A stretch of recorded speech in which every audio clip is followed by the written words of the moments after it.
examining the last hours of the iconic singer Whitney Houston after 14 years.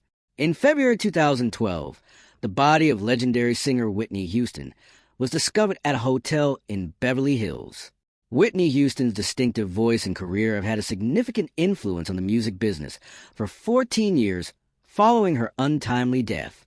The singer unintentionally drowned in a hotel room on February 11, 2012, the day before the Grammy Awards. Bobby Christina Brown, her daughter, passed away 3 years later at the age of 22. Houston was referred to as a voice because of her strong singing abilities, which won awards even after she passed away.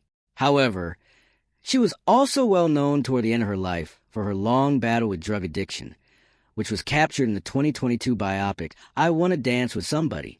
Here are some facts regarding Whitney Houston's untimely passing and her legacy. What caused Whitney Houston's death? The 42-page coroner's report concluded that Houston's death was an accidental drowning with heart disease and cocaine use as contributory factors.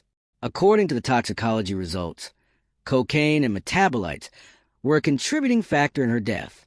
Her death was not caused by the other drugs that were discovered in her body, including marijuana, the anti-anxiety drug Xanax, the allergy drug Benadryl, and the muscle relaxant Flexeril.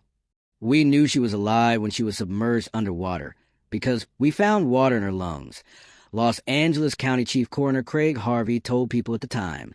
Our experiments showed that the amount of cocaine was not necessarily fatal. However, heart illness and long-term cocaine addiction contributed to her demise. Two possible explanations for her death were presented to people by Coroner Assistant Chief Ed Winter. She might have had a heart attack and drowned after having a heart attack, or she might have passed out initially from the cocaine's intoxicating effects. Most likely, one of the two situations applies. Where did Whitney Houston pass away? Inside Suite 434 of the Beverly Hilton Hotel in Beverly Hills, California, Houston was discovered unconscious and immersed in her bathtub. Speaking with her mother, Cissy Houston, around 3:15 p.m., the singer appeared to be in good health. When the singer's assistant discovered her unconscious in the bathtub at 3:43 p.m., less than half an hour later, hotel security was contacted. 2 minutes later, police officers who had already arrived at the hotel to get preparations for Clive Davis's pre-Grammy Award celebration that night entered her suite. Houston was declared dead at 3:55 p.m. after officials tried CPR on her. What were the final words of Whitney Houston? About 40 minutes before her mother was declared dead in her hotel room on February 11th, at approximately 3:15 p.m., Houston called her mother. Cissy has not disclosed the content of their phone conversation, but she stated that her daughter appeared to be doing well. Houston paid singers Brandy and Monica a visit on February 9th, 2 days prior to her passing, while they were rehearsing for Davis's party on February 11th. Houston sang Jesus Loves Me on stage with Kelly Price at a pre-Grammy celebration in Hollywood later that day, marking her final public appearance. What was the public's response to the passing of Whitney Houston? Houston's passing stunned fans of her music all around the world. On the evening of February 11th, Houston's friend and mentor Davis had his pre-Grammy celebration at the Beverly Hilton Hotel.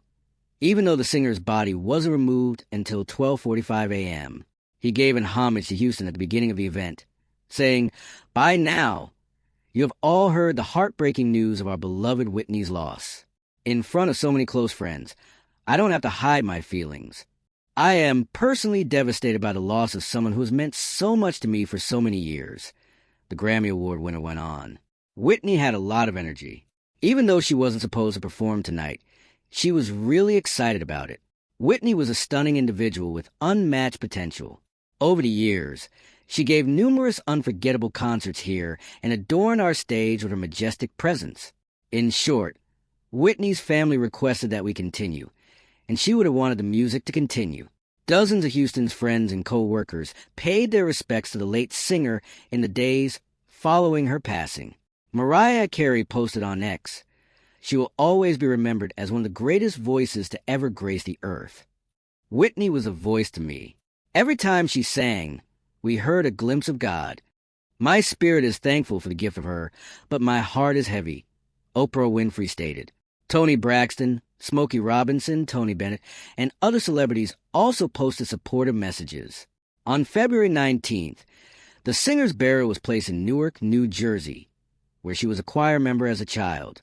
Performers during the ceremonies included Alicia Keys, who delivered a heartfelt version of "Send Me an Angel," and Stevie Wonder, who admitted to mourners that he had a little crush on Whitney before belting out one of her favorite songs, "Ribbon in the Sky."